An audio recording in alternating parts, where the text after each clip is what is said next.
আমার নবী তিনি চৌকস ট্যালেন্ট হান্টার ছিলেন। কার মধ্যে কি প্রতিভা বের করতেন, ওই প্রতিভাকে ইসলামের কল্যাণে কাজে লাগাতেন। যাকে যেই জায়গায় সেট করলে ভালো হবে তাকে ওই জায়গায় সেট করতেন। কয়েকজন সাহাবীর জীবনী শোনাই। আবু মাহজুরা রাদিয়াল্লাহু তাআলা আনহু, মক্কার মুয়াজ্জিন, আগে ছিল মুশরিক, পরে হয়েছে মুমিন। উনি কিভাবে মুমিন হইলেন এই ঘটনাটা একটু আপনাদের শোনাতে চাই। আবু মাহজুরা রাদিয়াল্লাহু তাআলা আনহু কিভাবে মুসলিম হলেন, আওয়াজ করে শুনেন। হুনাইনের যুদ্ধ, 8ম হিজরি, বিষ্ণু ঈসা ইসলাম হুনাইনের যুদ্ধ শেষে ফিরতেছেন। পথিমধ্যে বেলাল রাদিয়াল্লাহু তাআলা আনহু আযান দিচ্ছেন। কি দিচ্ছেন? আযান। তো পাশে ছিল মুশরিকদের একটা পল্লী, কিছু মুশরিক তরুণ, কিছু অমুসলিম কিশোর, তারা আযানকে ব্যঙ্গ করতেছে। আমাদের বাংলায় মুখ ভেঙ্গানো বলে আর কি। বেলাল রাদিয়াল্লাহু তাআলা আনহু আযান দিচ্ছেন, ওই বাচ্চাগুলো মুশরিক, তো ওরা আযানকে ব্যঙ্গ করতেছে, বিকৃতি করে ওরাও আযান দিচ্ছে। উদ্দেশ্য হচ্ছে আযানকে নিয়ে ঠাট্টা করা। উদ্দেশ্য কি? ঠাট্টা করা। ব্যাপারটা মনে কষ্ট পাওয়ার মতো ব্যাপার না? কিন্তু হ্যাঁ। বিশ্বনবী ওইখানে দেখেন কি খুঁজলেন।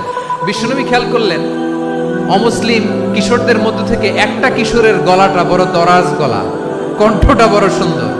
খেয়াল করে দেখলেন যে কিছু কিশোর বেলালের আযানকে ব্যঙ্গ করে, বিকৃতি করে, কিন্তু একজনের কণ্ঠ দেখতে পাচ্ছেন না এত দূরে, কিন্তু কণ্ঠটা বড় সুন্দর, দরাজ গলা। বিশ্বনবী সাহাবীদেরকে বললেন, ধরো এগুলারে, ধরো। সবগুলারে ধরে বিশ্বনবীর সামনে আনা হলো। ওরা হাঁটু গেড়ে বসলো। বিশ্বনবী বললেন, তোমাদের মধ্যে কে যেন ব্যঙ্গ করে আযান দিচ্ছিল, তার গলাটা বড় উঁচু, গলার বেসটা বড় মজবুত, মেলোডিয়াস, সুমধুর কণ্ঠ, কে? আবু মাহজুরা বলে, আমার বন্ধুরা সবাই আমার দিকে আঙ্গুল দেখায়, আমি পড়ে গেছি বিপদে। রাসূল সাল্লাল্লাহু আলাইহি ওয়াসাল্লাম বাকি অমুসলিম তরুণদেরকে ছেড়ে দিলেন, বললেন তোমরা যাও। এবার আবু মাহজুরারে পাইছে। আবু মাহজুরার চুলের মধ্যে হাত দিলেন বিশ্বনবী, মাথায় হাত দিয়ে বললেন, এবার আযান দাও দেখি। আবু মাহজুরা বলে, আমি তো আযান দিতে জানি না, কারণ আমি তো বেলালেরটা শুইনা দিছি, আমার তো মুখস্থ নাই, আমি তো আযান দিতে জানি না। বিষ্ণু বললেন, জানো না? তাহলে আসো, আমি তোমারে শিখাই দেই। সুবহানাল্লাহ পড়েন। সুবহানাল্লাহ।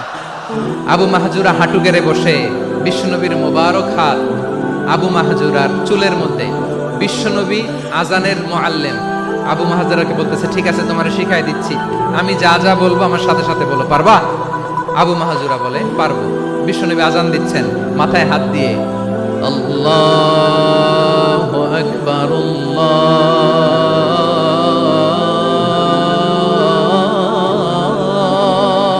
আকবার, আল্লাহু আকবার।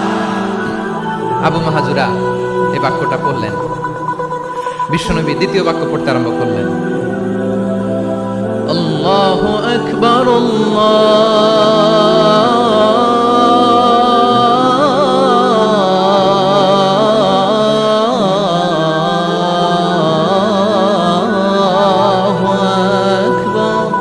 আল্লাহু আকবার। আবু মাহজুরা এই বাক্যটাও বললেন। বিশ্বনবী আবু মাহজুরার মাথার মধ্যে হাত দিয়ে তৃতীয় বাক্য বললেন,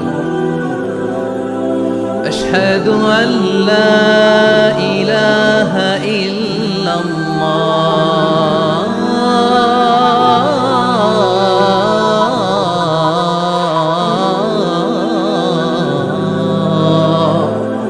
আল্লাহু আকবার। আবু মাহজুরা তৃতীয় বাক্য বললেন। বিশ্বনবী একটা বাক্য পরে আবু মাহজুরা পরে, বিশ্বনবী পরে আবু মাহজুরা পরে। আবু মাহজুরা কিন্তু অমুসলিম, মুশরিক। আবু মাহজুরা বলে, এক একটা বাক্য পড়ি আমার কলিজাটা গলে ঠান্ডা হয়ে যায়। সুবহানাল্লাহ। এতদিন মোহাম্মদকে গালি দিতাম, এখন মোহাম্মদ আমার মাথায় যখন হাত রাখছে আমার সারা শরীর ঠান্ডা হয়ে গেছে। সুবহানাল্লাহ। বিশ্বনবী আযান শিখাচ্ছেন, একটা একটা বাক্য পড়ে আবু মাহজুরাও পড়ে, বিশ্বনবী পড়ে, আবু মাহজুরাও পড়ে।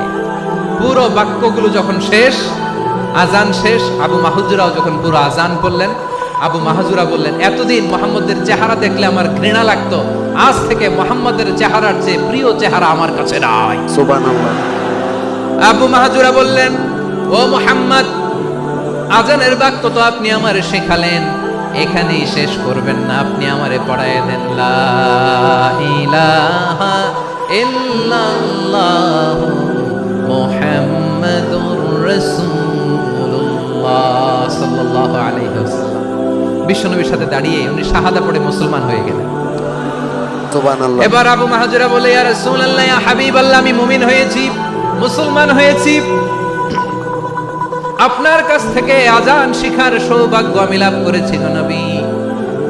আমার কণ্ঠের বড় তারিফ করেছেন আপনি, আমার আজানকে আপনি পছন্দ করেছেন। একটা জিনিস আপনার কাছে চাই, আপনি আমাকে মক্কার মসজিদুল হারামের মুয়াজ্জিন হিসেবে অ্যাপয়েন্ট করে দেন। সুবহানাল্লাহ। বিষ্ণু ইসা ইসলাম বললেন, যাও আবু মাহজুরা, আমি তোমাকে পৃথিবীর শ্রেষ্ঠতম মসজিদ মক্কার মসজিদুল হারামের মুয়াজ্জিন হিসেবে অ্যাপয়েন্ট করে দিলাম। সুবহানাল্লাহ। দেখছেন কিভাবে ট্যালেন্ট হান্টিং করতে হয়, কিভাবে হিউম্যান রিসোর্স মানব সম্পদকে ব্যবহার করতে হয়। আসছিল আজানকে ভেঙাইতে, আসছিল কেন? ব্যাঙাইতে। আজানকে ব্যঙ্গ করার জন্য, বিকৃত করার জন্য। আজানকে বিকৃত করতে যে ইসলামের সবচেয়ে শ্রেষ্ঠ মসজিদের মুয়াজ্জিন হয়ে গেল। পড়েন সুবহানাল্লাহ। সুবহানাল্লাহ। হযরত আবু মাহজুরা রাদিয়াল্লাহু তাআলা আনহু ওনার এই সুললিত কণ্ঠ ব্যবহার করে মসজিদুল হারামে এত সুন্দর করে আল্লাহু আকবার বলে আজান দিতেন। মানুষগুলোর, মুসল্লিগুলোর, মক্কাবাসীর হৃদয়কে তিনি বিগলিত করে দিতেন। মানুষের হৃদয়কে ঠান্ডা হয়ে যেত। শুধু এখানেই শেষ না আমার যশোরের ভাইয়েরা। বিশ্বনবী যখন সাইয়েদনা আবু মাহজুরা রাদিয়াল্লাহু তাআলা আনহুকে আজান শেখাচ্ছিলেন, বলেন তো বিশ্বনবীর হাতটা কোথায় ছিল? আবু মাহজুরার মাথার সামনে, এই চুলের উপরে ছিল। আবু মাহজুরা ওই স্মৃতিটাকে ধারণ করবার জন্য, ওই স্মৃতিকে বহন করার জন্য বিশ্বনবীর মোবারক হাত আবু মাহজুরার কপালের চুলের যেই জায়গায় লেগেছে, মৃত্যুর আগের দিন পর্যন্ত আবু মাহজুরা মাথার ওই চুলে কোনোদিন ছুরি আর কামার লাগায় না, সুবহানাল্লাহ। সেখানে কেচি লাগায় নাই, চুলের মধ্যে খুর লাগায় নাই। আবু মাহজুরা ডান দিকের চুল কাটতো, বাম দিকের চুল কাটতো, পেছনের চুল কাটতো, সামনের চুল কাটতো না। আবু মাহজুরা রাদিয়াল্লাহু তাআলা আনহুর সামনের চুলগুলো বড় হতে হতে যখন এত বড় হয়ে যায়, তিনি চুলগুলো পেঁচিয়ে মাথার মধ্যে রাখতেন। তারপরে তিনি পাগড়ি পরতেন। সবাই জিজ্ঞেস করতো, আবু মাহজুরা, এটা আবার কেমন স্টাইল? দেখতে তোমার কি বিদঘুটে লাগে? কেমন অড লাগে? কেমন খারাপ দেখা যায়? মক্কায় এমন কোন মানুষ তো দেখি নাই, ডানে চুল কাটে, বায়ে চুল কাটে, পেছনে চুল কাটে, সামনে কাটে না। পরে আবু মাহজুরা, কেমন দেখা যায় তোমারে? তুমি সামনের চুল কাটো না কেন? আবু মাহজুরা বলে, আমি হাঁটু গেড়ে পেয়ারা নবীর সামনে বসেছিলাম, আমার এই মাথার চুলের মধ্যে মুবারক হাত লাগিয়ে বিশ্বনবী নিজে আমাকে আজানের প্রতিটা বাক্য শিক্ষা দিয়েছেন। বিশ্বনবীর মোবারক হাত, পবিত্র হাত আমার মাথার চুলের যেই জায়গায় লেগেছে, আমি চাই ওই চুলগুলা নিয়ে আমি আমার কবরের ভিতরে যাব। আল্লাহু আকবার। সাইয়েদনা আবু মাহজুরা রাদিয়াল্লাহু তাআলা আনহু ইন্তেকালের আগের পর্যন্ত মাথার সামনের চুলগুলা কাটে নাই। সুবহানাল্লাহ। মাথার সামনের চুল তিনি কাটেন নাই। সুবহানাল্লাহ বিহামদি। কেমন ভালোবাসতেন বিশ্বনবী সাহাবীদেরকে, সাহাবারা কেমন ভালোবাসতেন বিশ্বনবীকে। সামনের চুলগুলো বড় হতে হতে এত বড় ছিল, পেঁচিয়ে রেখে পাগড়ি পরতেন, কাটতেন না। নবীর হাত লেগেছিল। সুবহানাল্লাহ পড়েন। সুবহানাল্লাহ।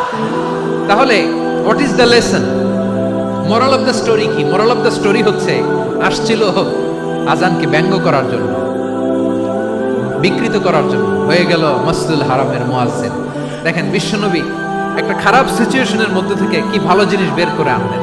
আমি যে শুরুতে বলেছি কিভাবে তিনি হিউম্যান রিসোর্সকে ডেভেলপ করেছেন, ম্যানেজ করেছেন। তিনি যে চৌকুশ ট্যালেন্ট হান্টার ছিল, দেখেন সবার মধ্যে থেকে এর বাছাই করে মুয়াজ্জিন বানাই দিয়েছেন। সুবহানাল্লাহ। তার মানে এই না সবাইরে ধরে ধরে উনি মুয়াজ্জিন বানাইছেন। যার যেই ট্যালেন্ট আছে তাকে ওই কাজে অ্যাসাইন করেছেন। যার যেই প্রতিভা আছে তার প্রতিভাকে ইসলামের কাজে লাগিয়েছেন। সুবহানাল্লাহ পড়েন। সুবহানাল্লাহ।